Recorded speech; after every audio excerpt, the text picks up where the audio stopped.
Hello नमस्कार मंडळी, quick podcast घेऊन आलेली आहे बोचुमॉन हेटर्ससाठी पर्वणी. कारण ती आता मोठे पॉडकास्ट करण्याच्या लेवलची राहिलेली नाही आहे.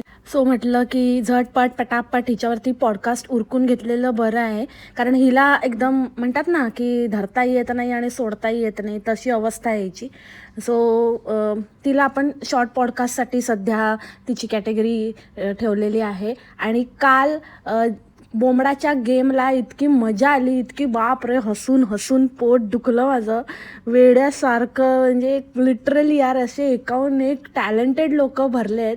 मी नेहमी म्हणते हे की जेव्हा असं आपण काही गेम्स किंवा असं काहीतरी टास्क ठेवतो तर त्याच्यातनं सगळ्यांचं टॅलेंट एक एक असं बाहेर येतं. की असं अगेन अँड अगेन हे प्रूव्ह झालं आहे की आपण like made for each other बनलो आहे. आपण कुठून तरी असे बिछडे हुए सगळे आहोत, एकाच समविचारी लोक जे एका प्लॅटफॉर्मवर एकत्रित आलो आहोत. आणि thank you YouTube for giving us this platform. खरंच खूप मजा येते, जाम धमाल येते अशा वेळेला. So anyways, thank you so much for everything. Thank you so much for your feedback आणि तुमचं जे काही तुम्ही कॉमेंट्स वगैरे करता, लाईक ऑसम यार. You are just lovely, love you all. So असं विचार करते की आता ज्यांची नवीन घरं होत आहेत किंवा झाली आहेत त्यांच्यासाठी आपण असाच टास्क ठेवूया आणि प्रत्येक कॅरेक्टरचं आपण हे ठेवूया, लाईक गेम, असं नाव सुचवावालं, घराला नाव सुचवा. सो असं काही डोक्यात विचार आहे. Let's see. So coming back to Bochu, तिचं ते काम आणि काय ते लावलं आहे. आणि तो ढबीडुकरे करतोय. तो आता काय मोठा कुठला सिव्हिल इंजिनियर आहे की आर्किटेक्ट आहे की कुठला इंटिरियर डेकोरेटरवाला आहे की कोण आहे. ते त्याच्या गावच्या घराचं काहीतरी त्यांनी 2-3 टाईल्स चूज केल्या असतील तर त्यांचं गावचं घर आता बांधलं आहे त्यांनी आणि त्याच्यावरून ह्याला दिलं आहे काम. म्हणजे ऑल ऑफ अ सडन कोणालाही धरतात आणि हिचं काही म्हणजे ढबीडुकरेला दिलं की तो करतोच त्याचं काम. हिची गाडी असू दे, हिचा मोबाईल असू दे, काही कुठलीही गोष्ट हिच्या लाईफमध्ये घ्यायची असू दे ते ढबीडुकरेला विचारूनच होते किंवा ढबीडुकरेच करतो. ते ढबीडुकरेलाच त्याचं कॉन्ट्रॅक्ट मिळतं. हिच्या आयुष्यामध्ये जनरली म्हणजे असं असतं की हजबंड वाईफचे डिसिजन्स असतात, पण ह्यांच्या आयुष्यातले डिसिजन्स ढबीडुकरे घेत असतो. स्पेशली कुठल्याही काही परचेसच्या बाबतीतले. आणि फन्याला तर म्हणजे गुडप्या काय माहिती कुठे बॅकएंडलाच असतो. हल्ली तर तो व्लॉगरच झाला आहे. म्हणजे हिची जिम्मेदारी तो डॅम शुअर तो डॉक्टर तर नाहीच आहे, कुठल्याच अँगलने नाही आहे, कंपाऊंडरची पण त्याची लायकी नाही आहे. पण व्लॉगिंगला मात्र त्यांनी सिरियसली घेतलं आहे. कदाचित त्याला असं रिअलाईज झालं आहे की डॉक्टर आणि हे तेवालं ते तर तो नाहीच करू शकत, त्याच्यामध्ये 0 स्किल्स आहेत त्या बाबतीतले. सो ॲटलिस्ट हे तरी आपण करूया. तर ह्याच्या मागे Hey you all lovely beautiful people, this is a new day, new start. Cutie बाबांना आईंला काकींला मावशींला हे छान दिसते ना, मी अजून एक प्लेट खाऊ शकतो, अजून एक खाल्लं असतं ना. आणि बोचू तर ह्याला पाट्यावर नाही तर झायावर मारत असते लिटरली. गुडप्या बिझी आहे म्हणे, बिझी आहे आता, तो पुढचे काही दिवस बिझी असणार आहे. मग थोड्या दिवसांनी येऊन सांगेल की मी बॅक टू बॅक असं केलं आहे आणि इतकं काम केलं म्हणून मी आता 15 दिवसाची सुट्टी घेतली आहे.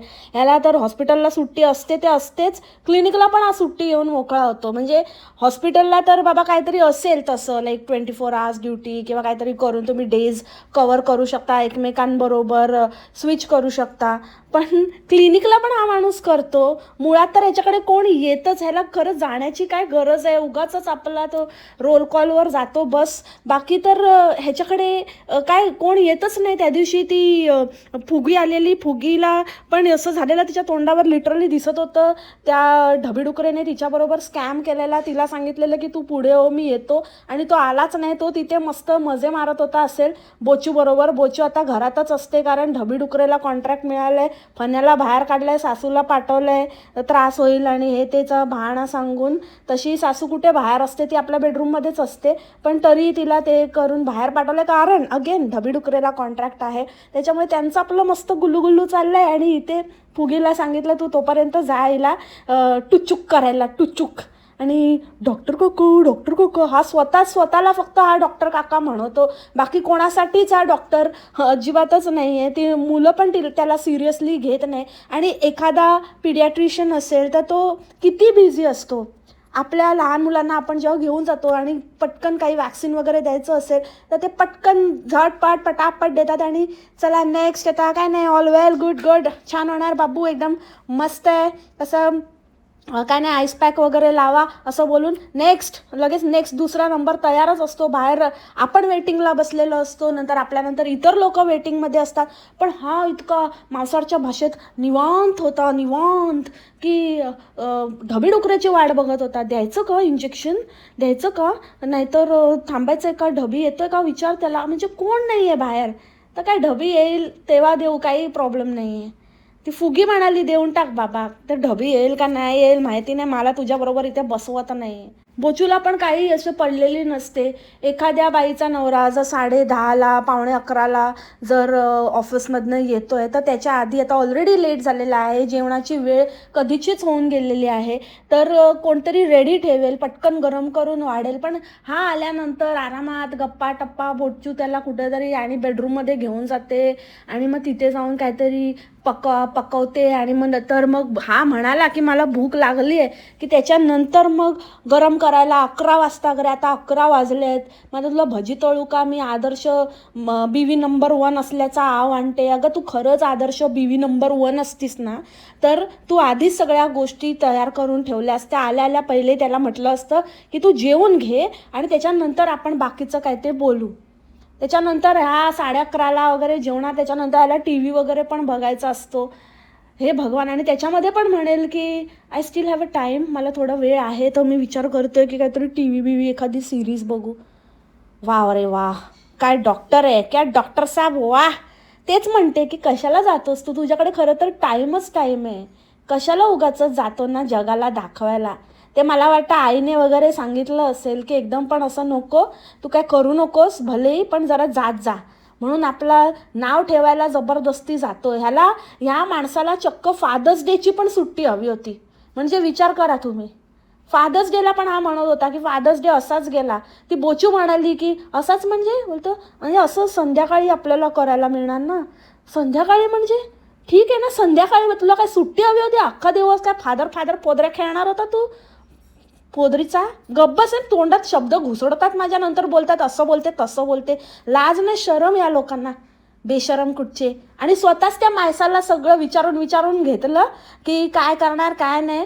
ती लहान मुलं आहे ते, त्यांनी सांगितलं तिने जे काय आहे प्लॅन ते थोडं बहुत. ह्यानं लगेच बोचूला येऊन सांगितलं की असं तिने मला सांगितलं, तिने सरप्राईज ब्रेक केलं आणि नंतर त्या माणसाला ब्लॅकमेल करत होता की तुला आई ओरडणार. अरे शी यार, इतका गलिच्छ दळिंदर, इतका लो लेवलचा माणूस आहे ना हा, इतकं काही फालतूगिरी करत असतो. एकतर कसला हा बाबा म्हणून आहे, काय कसलं काय, फक्त तो एक चुकून नेम लागला, अरे नेम लागला असं होऊन तो लागला फर्स्ट अँड लास्ट. आणि त्यानंतर ते काय म्हणजे त्याला ती मिळाली उपाधी बस बाय डिफॉल्ट, तो बायोलॉजिकल फादर आहे म्हणून आहे, नाही तर फाचा फो आहे एक नंबरचा. बिलकुल फादरची काही लक्षणं नाही आहेत. फादर्स डे बनवतोय मला, किडी तुझ्यासाठी ना लोमत्या डे ठेवायला पाहिजे, एक स्पेशल लोमत्या डे. साधं घरी येऊन हात पाय धुवायचं, सिम्पल साधे मॅनर्स नाही आहेत की साध्या गोष्टी पाळत नाही, तसाच बसतो घाणेरडा कुठचा. इतका म्हणजे असं ना, बाप रे, रियालिटीमध्ये हा माणूस इतका भयंकर असेल सांगते मी मंडळी तुम्हाला. ह्याचं लाईफस्टाईल तर घाण आहेच, ते त्याच्या चेहऱ्यावर त्याच्या शरीरावर सगळीकडे दिसतं. पण क्लेनलीनेस हायजीनच्या मॅटरमध्ये पण एकदम कुठल्याच अँगलने डॉक्टर नाहीच आहे हा. आणि बोचू तुझी घिसेपिटी ना ते आरोना बस झाला. माझ्या पप्पा आणि माझ्या पप्पा 10 वर्षाचं असताना असं झालं, ते मजनूबाईची स्टोरी बंद कर. कळलं सगळ्यांना, काय नाही, चांगलं मजे केलेस, चांगलं फिरवलंस, चांगलं तू पण एन्जॉय केलं, नंतर त्या चिमेने पण एन्जॉय केलं, अजून पण करते, काही कोणाचं अडलं नाही. उगाच पप्पांच्या नावाखाली आता बस कर खाणं, तुझं पोट भरलं असेल ना, जर आपण लाज असेल ना तर बस झाला आता. कितीतरी वर्ष झाली, दरवर्षी आपली उचकटून येते. आणि आजचं तर म्हणजे क्लासिक एक्झाम्पल होतं की कसा आपला वेळ, कसा आपण टाईम मॅनेजमेंट आपल्याला नाही आहे, किंवा आपण कसा विचारच करत नाही की कुठे आपण आपला वेळ सत्कारणी लावला पाहिजे. फालतू गोष्टीचा विचार करत बसायचा, फालतू गोष्टीसाठी आपला वेळ घालवायचा. मी खूप शोधलं, मी खूप हे केलं, मी रिसर्च केला. कशावर रिसर्च करायचा, इतकी साधी अक्कल नाही. मूर्खासारखं ते मॅग्नेट कुठे लावायचं ह्याच्यावरती 3-4 दिवस झाले पकवते की मी इतकं शोधते, तितकं शोधते. बाहेरून तुम्ही मला सांगा हे कसं करायचं, ते ते कुठे लावू, तुमच्याकडे काय आयडिया आहे का. आणि मग मला बाहेरून कोणीतरी आयर्लंडवरून सांगितलं की असं कर तसं, ते इथे मिळत नाही, मग मी हे करू ते करू. अगं मंदाड बाई, इतकं काय आहे. एक स्टीलचा बोर्ड किंवा ॲल्युमिनियमचा, कुठलंही पत्र्याचं काहीतरी एक घ्यायचं. अगदीच नाही तर तू ते सिम्पली ते चॉपिंग बोर्ड मिळतं, तो मोठा साईजचा चॉपिंग बोर्ड, असे 2-4 बोर्ड घ्यायचे, त्याला असेंबल करायचं. तू एक मस्तपैकी त्याचं एक वॉल हे बनवू शकते, त्याच्यावरती इन्स्टॉल करून घ्यायचं आणि त्याच्यावर लाव तुझे बोच्याचे मॅग्नेट, जितके लावायचे तितके. बावळडबाई, इतकं अक्कल नाही आहे. हा कसलं काय करतायत माहिती नाही. आणि हा डॉक्टर कसला काय साध्या गोष्टी, म्हणजे इतकी साधी गोष्ट आहे ती, म्हणजे एकदम लिस्ट आपण ज्याला इम्पॉर्टन्स देऊ. होम डेकॉरमध्ये आपल्याला किती गोष्टी करायच्या असतात, रेनोव्हेशनमध्ये, आणि त्याच्यामध्ये ह्या गोष्टीमध्ये हिने 3-4 दिवस घालवले तर मग बघायलाच नको. ह्यांची बुद्धी, यांची लेवलच कळून जाते. आणि लिटरली ते टाईल्स चूज करायला वगैरे गेलेले, तिथे तर असं वाटत होतं की हे दोघं कपल आहेत. आणि all time, not only this time, every time it happens. Whenever Dhabi Dukre is there, Bochu tries to show की बाबा हाच माझा नवरा आहे. आणि फण्या कुठेतरी लोंबत असतो मागे तो त्याचं चाललेलं असतं. हे बघा, हे असं वाटतं, ती तसं आहे, हे छान आहे ना, हे आपल्याला केलं पाहिजे, आता हे बघतोय आम्ही, ह्याचं चाललेलं असतं व्लॉगिंग. ती तेव्हा हात वर करून टाकते, मुद्दामून ह्याच्या हातात कॅमेरा देते, ह्याच्यावर जबाबदारी ढकलते, आणि ती आपली मगन असते. लिटरली ती ढबी डुकऱ्याबरोबर लागलेली असते. मग त्याच्यामध्ये फनी स्वतःचं काही ओपिनियन द्यायला गेला ना, तरी त्याला ती लिटरली त्याच्या तोंडावर हसून त्याला झावर मारते. हीच तुझी लायकी आहे फन्या. आणि जिथे ढबी डुकरे जिथे दिसेल तिथे त्याला ती बोचू त्याच्याच ह्याच्यात असते. मॅक्सिमम टाईम ती त्याच्याच विचारात असते. त्याचा हँगओव्हर होतो तिला, ती त्या ह्याच्या धुंदकीतच असते. इवन तो गेल्यानंतरही त्याची गाडी शोधत असते. मग हा ढबी आहे का, तो ढबी आहे का, ते ड्राईव्ह करताना पण तिचं लक्ष ढबीकडेच असतं. शी डिस्गस्टिंग. किती म्हणजे तू कसं, तुला शरम येत नाही रे फन्या, कसला तू, म्हणजे तू तर बाप म्हणून कलंक आहेसच, पण नवरा म्हणून पण तुला बोचूने लालायक ठरवलाय, लालायक. आणि ह्यांचं कसं माहिती आहे, इट्स ऑल अबाउट ह्यांची मजा, ह्यांचंच सगळं. हिला रोजच्या रोज आता एखाद्याच्या घरी इतकं काम आहे, घरात काम चाललं आहे, त्याच्यानंतर सगळं ही म्हणते मी हे क्लीन करते, मी ते सगळं हे करते, मला सगळं आवरायचं असतं. मग त्याची शांती करायची असते पोटाचं.